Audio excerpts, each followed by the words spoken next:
Hello my lovely soul family, कैसे हैं आप सब। आई होप आप बहुत अच्छे होंगे। अपना नाम जब तब ध्यान बड़ी मेहनत और लगन से कर रहे होंगे। तो चलिए गाइज, आज हम देखने वाले हैं डीएम को कैसे पता चलता है कि डीएम और डीएफ ट्विन फ्लेम जर्नी का हिस्सा है और डीएफ उनकी ही शक्ति है। प्लीज डिवाइन गाइड करें, प्लीज राधा रानी गाइड करें। चलिए देखते हैं गाइज, अगर आप मुझसे पर्सनल गाइडेंस या रीडिंग लेना चाहते हो तो आप मुझे 9520642716 नंबर पर व्हाट्सएप मैसेज कर सकते हो। ये रीडिंग पेड होती है गाइज। चलिए देखते हैं। The sun card, 5 of pentacles, 10 of pentacles, 5 of wands, 2 of swords, ace of cups, the hermit, the magician, 10 of swords. देखिए गाइस,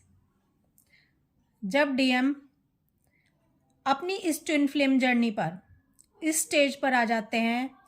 कि डीएम चारों तरफ से परेशानियों में घिर जाते हैं, इनकी लाइफ में इतने तांडव चलते हैं कि ये 1 मिनट भी चैन से सांस नहीं लेते हैं। ये उस समय होता है जब डीएम और डीएफ का सेपरेशन हो जाता है और डीएफ हाई वाइब्रेशन में आ जाती है, अपने डिवाइन से कनेक्ट हो जाती है फुली। अब डीएफ अपनी लाइफ में सक्सेस हो रही होती है, वो अपने डीएम को चेज करना छोड़ देती है और अपनी लाइफ में आगे बढ़ रही होती है और अपनी लाइफ में जिस चीज़ को भी वो पाना चाहती है उस चीज़ को अचीव कर रही होती है, अपना सोल पर्पस कर रही होती है जो डिवाइन ने उनको दिया होता है। तो जब डीएफ पूरी हैप्पीनेस में आ जाती है तब डीएम, उस समय डीएम की अवेकनिंग बहुत फास्ट हो जाती है, क्योंकि ऐसा तो हो नहीं सकता गाइस कि हाफ सोल तो हाई वाइब्रेशन में चली जाए और हाफ सोल अंधेरे में ही रह जाए। तो डिवाइन क्या करते हैं, जैसे ही डीएफ हाई वाइब्रेशन में आती है डीएम की अवेकनिंग बहुत फास्ट हो जाती है और ये अवेकनिंग का ही हिस्सा होता है डीएम की कि अब इनके लाइफ में तांडव चलना शुरू हो जाते हैं, इनकी ईगो की डेथ हो रही होती है, इनको कहीं से भी सुकून और चैन नहीं मिल रहा होता। इनकी लाइफ में जो भी रिश्ते होते हैं,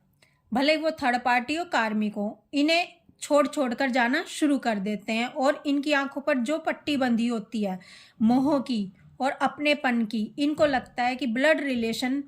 ही असली रिलेशन होता है या जिससे शादी हो गई है वही अपना होता है। पर ये 3D लाइफ के लिए सही है। 3D लाइफ में ये बिलीव होता है कि जिससे शादी हो गई वही प्रेम होता है, बट 5D में ऐसा नहीं होता। 5D में जब तक आत्मा से आत्मा का कनेक्शन नहीं होगा, जब तक रूह तक नहीं पहुंचेगी, तब तक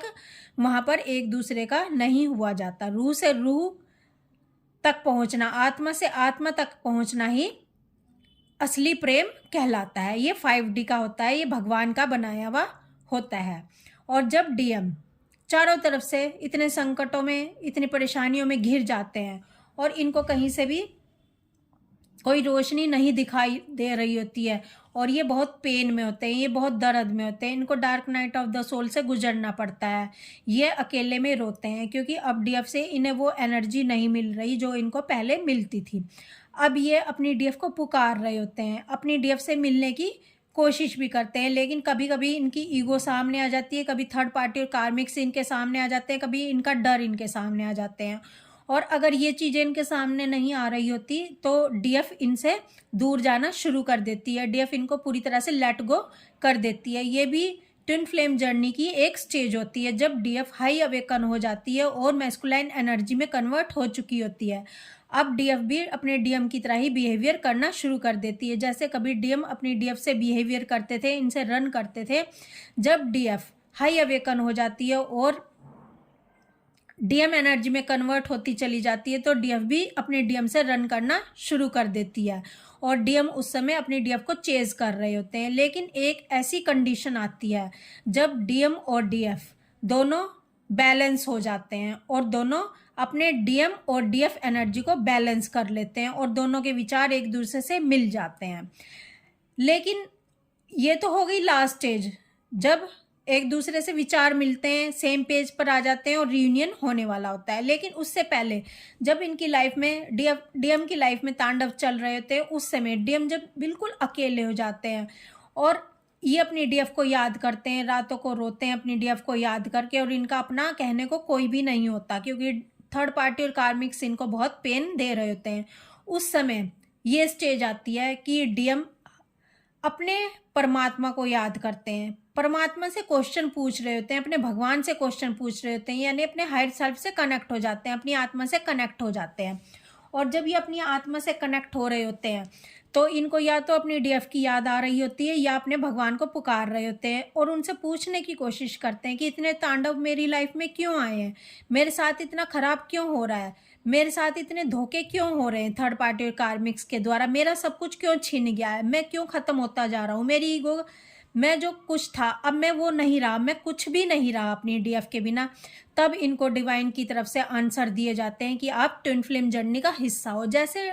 डिवाइन की तरफ से डीएफ को आंसर दिए जाते हैं, जब डीएफ अपने परमात्मा को पुकारती है और डीएम इनको छोड़कर चले जाते हैं, तो डीएफ का एक ही सहारा होता है कि वो परमात्मा की तरफ हाथ बढ़ाती है और खुद से ही क्वेश्चन पूछ रही होती है कि मेरी लाइफ में इतना दुख क्यों है। तब उस जिस तरह से डिवाइन डीएफ को आंसर देते हैं, उसी तरह से डिवाइन डीएम को भी आंसर देते हैं।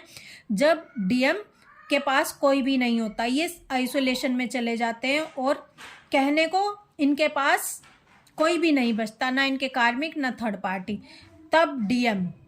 भगवान को पुकारते हैं और भगवान से इनको आंसर दिए जाते हैं कि जो इनकी डीएफ है वो इनकी शक्ति है और ये दोनों ट्विन फ्लेम है और डीएम और डीएफ एक दूसरे के बिना अधूरे हैं। और जब दोनों एक दूसरे के करीब आएंगे, एक दूसरे को एक्सेप्ट करेंगे, दूसरे की इमोशन फीलिंग को समझेंगे और अपना इनर डीएम डीएफ बैलेंस करेंगे, तब जाकर आपका रियूनियन होगा। तो इस तरह से डीएम को पता चलता है जब डीएम की लाइफ में इतने दर्द और तांडव चल रहे होते हैं, जब डिवाइन इनको आंसर देते हैं, जब डीएफ अपना हाई वाइब्रेशन में पहुंच जाती है, और तभी डीएम अपनी डीएफ को प्रपोज करते हैं, अपनी डीएफ के पास आते हैं। तो गाइज आप समझ गए होंगे कि डीएम को कैसे पता चलता है कि वो ट्विन फ्लेम जर्नी का हिस्सा है और डीएफ उनकी शक्ति है और वो डीएफ के शिव हैं।